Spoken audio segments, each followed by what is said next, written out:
All right, I got to be very quiet and secretive about this because there's a lot of people here. But look at this. Look at this awesomeness. I don't know what that is, but it looks awesome. I already ate these beans. I ate all this and it looks amazing, but I don't know what it is. Same thing over here. Yeah. Don't know what it is. No. And I think that's a problem for me. And I'll tell you why.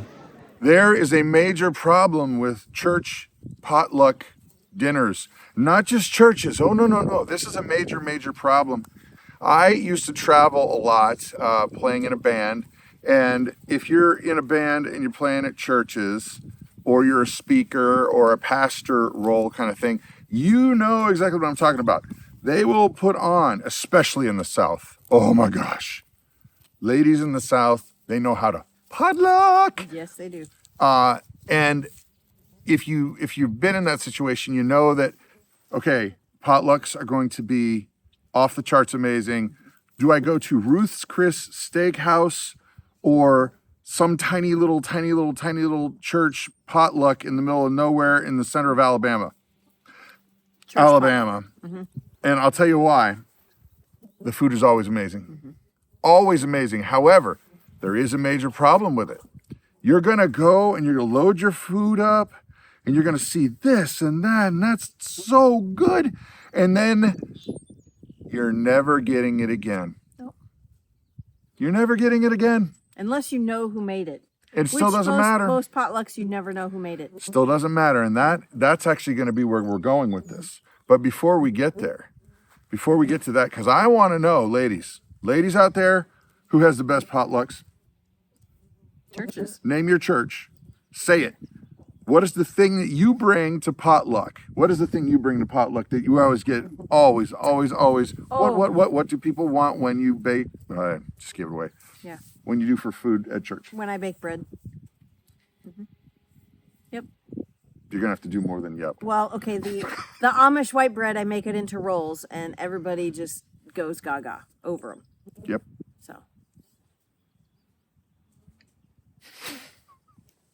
You ask a question, I'm not going to elaborate anymore. Gosh. Yep.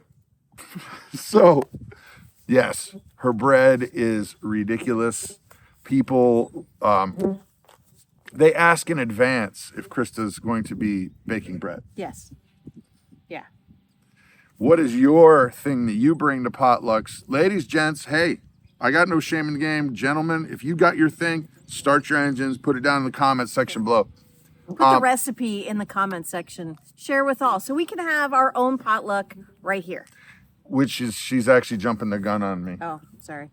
I didn't know what he was going to say, so. The problem and the solution to potlucks is that you don't know what you got on your plate, and you don't know if you're ever going to get it again. You're probably never going to get it again, especially if you're traveling. Right.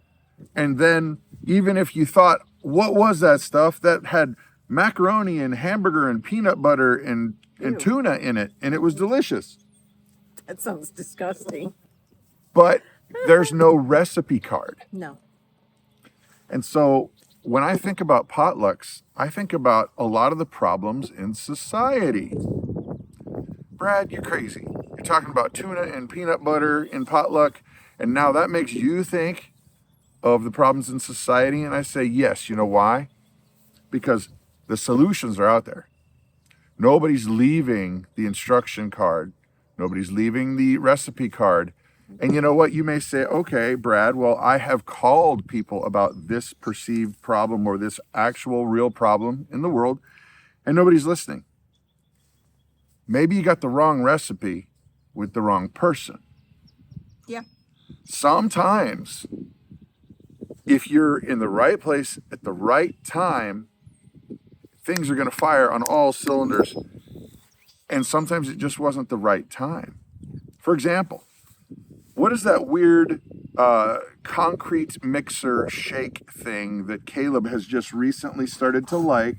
Oh, hold on. Yeah. I'll let you tell. Okay. It's if you don't know what a concrete mixer is, it's like frozen custard and blurred all together. It's awesome. Like a blizzard, but Culver style. But he told us about this thing, and we went, huh? Do tell. Okay, so it is vanilla custard, so vanilla ice cream with mint. Very minty So mint. mint custard with peanut butter sauce and peanut butter cups. And he loves it. Yeah. And actually, a friend of his recommended it who absolutely loves it. Who works there? Who works there. And so now every time we go, Caleb gets that. And that just sounds wrong. It's just wrong. I got to tell you, folks, a lot of the problems that we see in society, none of this stuff is really rocket science to figure out. But yes, I understand there are people who are in leadership. Sometimes they don't want to hear what you have to say. Maybe they're not a mint peanut butter jam kind of man or woman. Maybe they're not. But maybe you find the right person that has the right idea at the right time and you provide that solution and then things change. I guess what I'm saying is that church potlucks are a lot like the problems in the world that, you know what? The reason why we're not connecting the dots is because we're not simply connecting the dots. Right. Nobody's giving us the right information at the right time. Let me tell you what. When I was in the military, there was a right time and a wrong time to make suggestions. You guys know what I'm talking about? Do you know what I'm talking about? If you've ever been in the military, then you know there's a couple things that are like the unwritten rules, unless you're just crazy. You don't volunteer for anything. Can I get hands, gentlemen, ladies? Don't volunteer. I learned a word called voluntold. That's a good one. Yes. Yeah.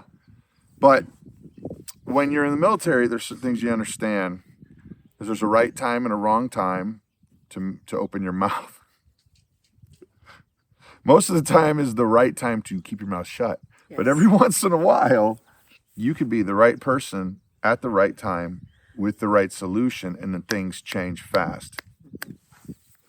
Yeah. Church potlucks. Ladies and gents, oh, that big glop of stuff that I don't even know what it was. It's delicious. I wish I could have it again. Yeah, no kidding. And in this case, I'm like the decision maker guy going, I'd really like to have that pile of brown and yellow glop. It was yummy. How do I ever find that again? Right. I think a requirement needs to be that if you bring a dish to the potluck, you need to print out recipes and put them right next to it. It's just a requirement. Should be a thing. I agree. Or you submit it to, the pastor's wife and say, here, this is all the recipes from the potluck, and put them in a cookbook. That sounds like you just dumped a lot of work on the pastor's wife. Well, I'm not just, okay, it doesn't have to necessarily be the pastor's wife. But, it could be the pastor. He's not doing anything. Right, exactly. It could be anybody, right, that works at the church. I'm obviously kidding. Yes, totally. Because we all know pastors, they only work on Sunday from, 8 a.m. to... noon, maybe 1. It's not true. No, not at all. Ladies and gents, so here's what's going on. In another channel, which I do actual Bible study, devotion, ministry stuff, we have a great community that's building, and you're invited. It's everyday outreach. Just actually go to your browser, your web browser right now, open a new tab, go to everyday outreach, hit the subscribe, and then hit the bell so that you get notifications. But it's 8:30 Central, Monday through Friday. And we are going through the book of Genesis, looking at the life of Joseph right now. And you want to talk about important, ladies and gents?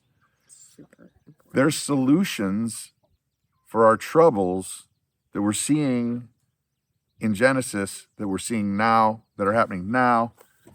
Yeah. Buckle up. Yeah. Everyday outreach. So in the time that we've been studying, I'm putting her on the spot right now, by the way. Totally. He does it every time. Joseph. Mm-hmm. What is the thing that so far, good or bad, is sticking out to you? Okay, so as many terrible things that Joseph was going through, he was still looking to God for everything. He was still faithful. God was there, always faithful, walking through, not just watching, but he was walking through this with Joseph, and sticking with him through thick and thin. God is always there. God is always faithful. We need to be like Joseph and always looking to him and always following him. Was that good enough? What do you mean, was that Not good good enough? enough, but was that a good answer? I was going to say I love it. I think it's great. Because I'll tell you what, one thing cool about this is in our community, you'll find that we're all hearing the same exact message, which the Word of God is truth. It's always truth every time, all the time, never fails.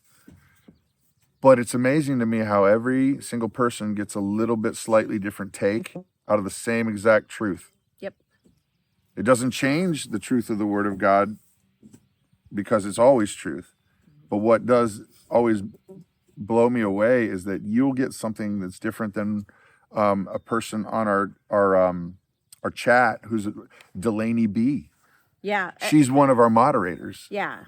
She'll get something different than I even meant to even put in there. Right. And it's where you're at in your faith walk. Honestly, in my opinion anyway. That's where you're at in your faith walk, and that's what God's going to reveal to you at that point. Agreed. So, ladies and gents who participate in church potlucks, please start putting out recipe cards. For the love of all things good and gracious. My point, though, my real point, is not the potluck. It's that the solutions are out there, but we need to be willing to give information at the right time and be ready at the right time and look out. Because Joseph, what's going on there? I think the parallels are going to start lining up in ways that are going to be very staggering. Yeah. Exactly. Everyday outreach. Hopefully we'll see you there tomorrow. Yeah. Okay? Take us out. So you're going to river dance, right? Take us out. Yeah. All right. You guys have a blessed and amazing day. Oh, yeah. You do that.